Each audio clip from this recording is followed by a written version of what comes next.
Welcome or welcome back to my channel. My name's Marissa and I like to talk about books and book design. Welcome, period, to my first ever wrap-up video.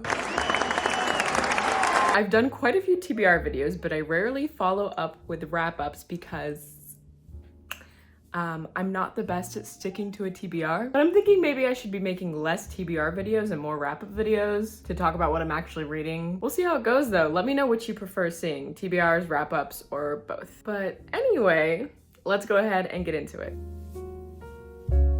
So if you've been around my channel, you know that I am kind of more so of a slow reader. I don't tend to read that many books throughout a month, but last April I did read 6 books, which is pretty good for me. So I wanted to make a video and just talk about them. Out of those 6 books, every single one of them was an audiobook. I was reading other physical books throughout the month, but I didn't finish them. I counted up how many hours I listened to audiobooks throughout the month, and it came out to be 69 hours. Throughout those 6 books, I read a pretty good variety of genres. I have some fantasy, romance, memoir, lit fic, and thrillers. Nearly every single one was a different genre, except one was a duology, so of course it was the same genre. And since we're talking about it, that was the Dance of Thieves duology. Dance of Thieves was the first book I finished this month, and then I read Vow of Thieves later in the month. Vow of Thieves is a fantasy duology that, to be honest, doesn't really have a strong fantasy presence in my mind. I wonder if other people who have read it feel the same way. It was fantasy more so in the setting of it being between kingdoms, and it just had that sort of setting where kings and queens still exist, they're riding horses, they're fighting with swords, but there wasn't a whole lot of magic in the book, which is typically something I think of when I think of fantasy. There was a small hint of magic, and it was in the form of premonitions, which was more so in the form of like vibes. Now I'm trying to think about what the actual definition of a fantasy book is.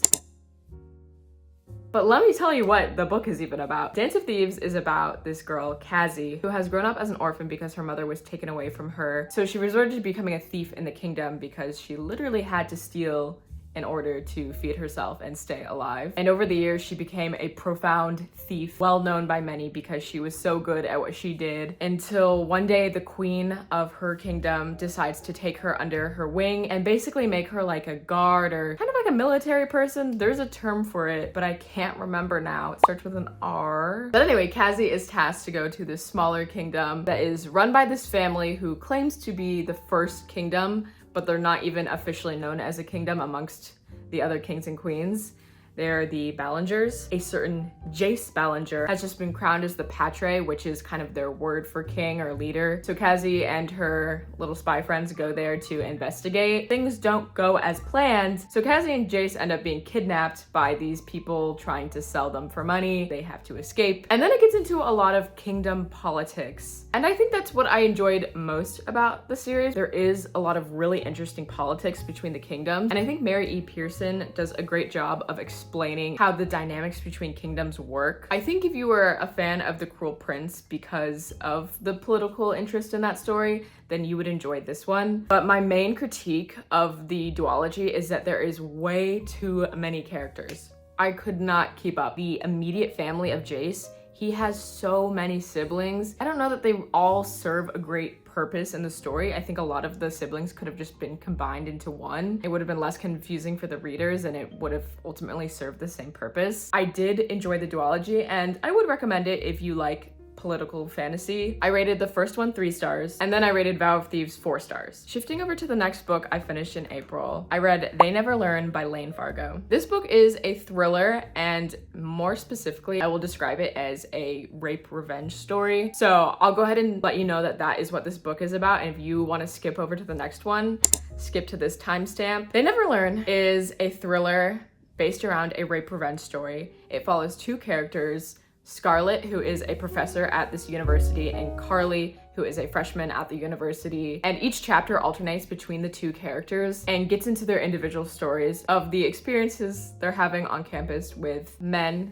who are predators. However, Scarlett, the professor, is going one step further and killing these predators. Then it switches over to Carly's story. She is a very awkward, shy girl who's having trouble making friends, and she runs into an experience of sexual assault on campus, and the story is very much about the lack of justice for victims and why college campuses don't do more to protect their students. What I'll say about this book is that I did enjoy reading it. It was very thrilling and there were quite a few twists that caught me by surprise, which is really all you can ever ask for in a thriller. I ended up rating it 3 stars, kind of just middle of the line. I enjoyed it. However, I do personally have a problem with this type of story that's about rape revenge because I really question what the intent is of stories like these. At the end of the day, I don't really think they are serving to benefit victims. In theory, it sounds like they would be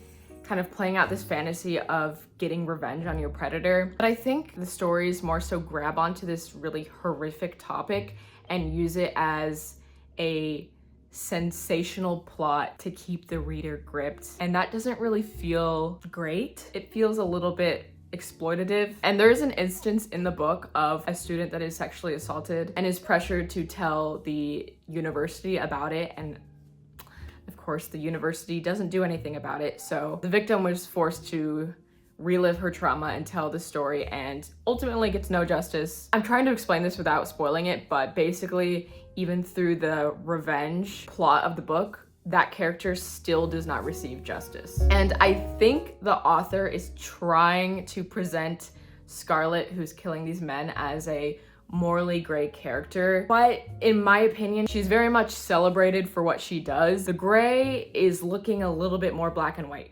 Was it a good thriller? Yeah. Should it have been written? Maybe not. Is it wrong of me to have enjoyed it even a little bit? I don't know. Maybe. If you all have thoughts about this, I would love to hear and discuss in the comments below. And if you think there is a book that does this well, let me know because I'll check it out. And every single person in my book club also rated it 3 stars. And now we are taking another genre pivot into my next read of April, and that is Come and Get It by Kiley Reid. I would describe Come and Get It as a lit-fic book. This is very much a book that is characters, vibes over plot. If you are someone who needs a plot, do not read this book. And as someone who very much enjoys characters and vibes over plot, it was even a bit much for me. It's really hard to describe the plot of this book because, as I mentioned, there kind of isn't one, but it follows a kind of large cast of characters. One character is this Professor Agatha, who is spending time at University of Arkansas as, I think, an adjunct professor, and she is researching and interviewing students for a new book. And then there is the student Millie, who is an RA at a dorm. She's helping Agatha with some of these interviews of the students in the dorm. Then there are some of the students in the dorm. And basically, it's just, I really couldn't tell you. It gets into some very complicated relationships, student-teacher relationships. It gets into the ethics, I guess like journalistic ethics, very much heavy on discussion around class. And that's kind of the point where I would compare it to Kiley Reid's debut novel, Such a Fun Age. I absolutely loved Such a Fun Age, which is also pretty heavily character focused. It's also about class, but it's kind of more so about race relations. I think it's done excellently. I thought this book would be just the same and that I would love it as well. It was actually featured in my 5-star predictions for 2024, and I'm so sorry to say, I gave it 2 stars. It did not live up to my 5-star expectation. It really, truthfully, doesn't really get into the plot of the book until about the 80% mark. I just couldn't figure out why I was reading about these characters.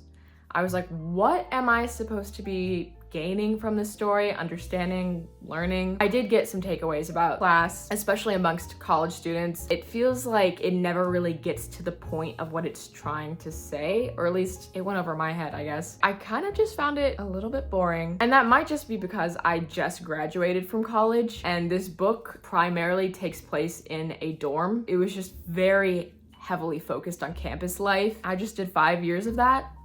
I'm good. I will mention some positives though. I think Kiley Reid has a great voice throughout the story, and her characters are very, very realistic. I 100% believed that they were real people. So yes, I was let down, but this will not deter me from reading any of Kiley Reid's future books. I'm still very interested to see where she goes with her career and what she puts out next. Following that one, I read a memoir, and that would be Paris the memoir. This is Paris Hilton's memoir. She finally fully opens up about her story and explains what went on in her childhood and how that led to where she is now. And I thought it was fantastic. I really did enjoy hearing about her life and kind of humanizing her. She just is this kind of iconic figure. So it was very interesting to hear her voice and hear her story, especially the very hard and horrific things she had to go through during her time at this boarding school. I think a lot more people know about this now because she has since come out and talked about it. That was crazy. It was crazy to hear. It's crazy to think that that is truly something that goes on and that people have lived through. I think almost anyone would enjoy this book if you like reading memoirs, if you like celebrity gossip. I'll read like almost any celebrity memoir. I think one of the really awesome things about this one is that it feels very authentic. She very much has her voice throughout it, and I listened to the audiobook, so it is literally her reading it. Even just the way it's formatted, she goes into a lot about her experience of having ADHD and not being diagnosed with that until later in her life. She allows herself to get lost in her own thoughts, but she'll always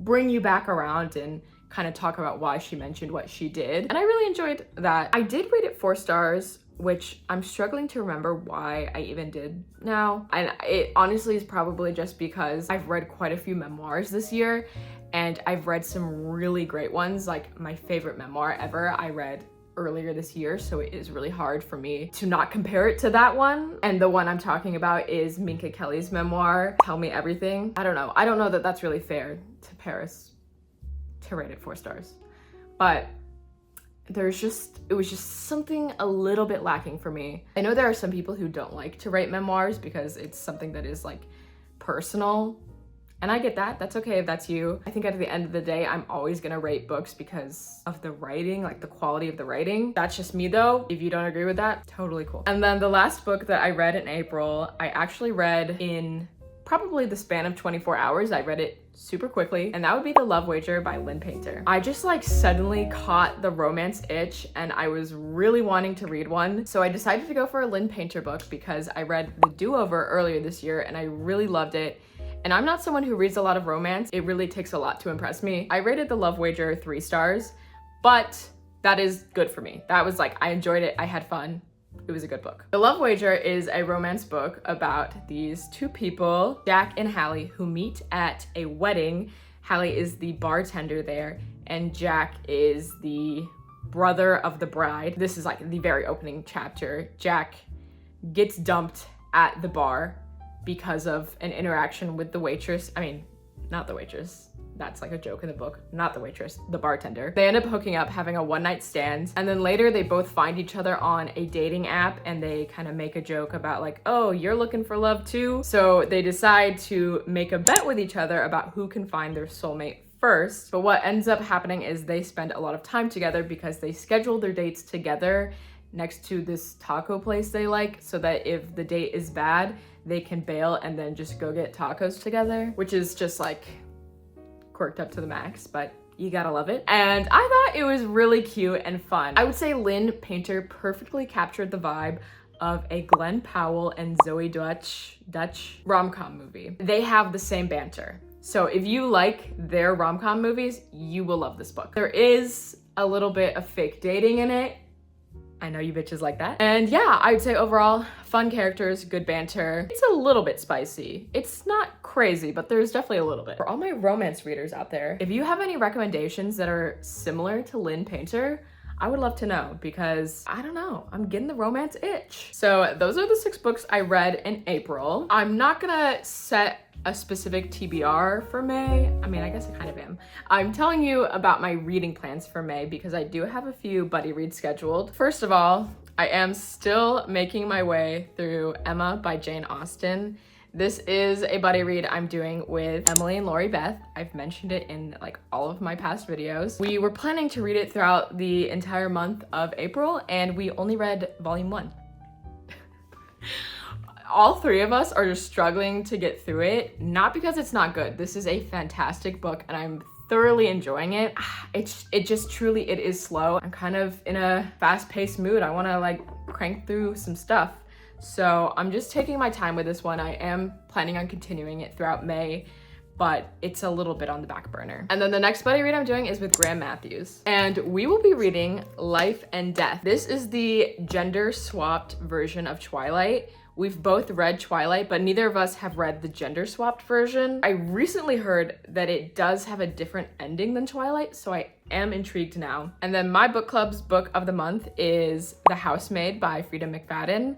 I'm sure you all have heard about this book. It's very popular on booktok and booktube right now. So I'm excited to get into that one because I haven't read like a true mystery thriller like that in a while.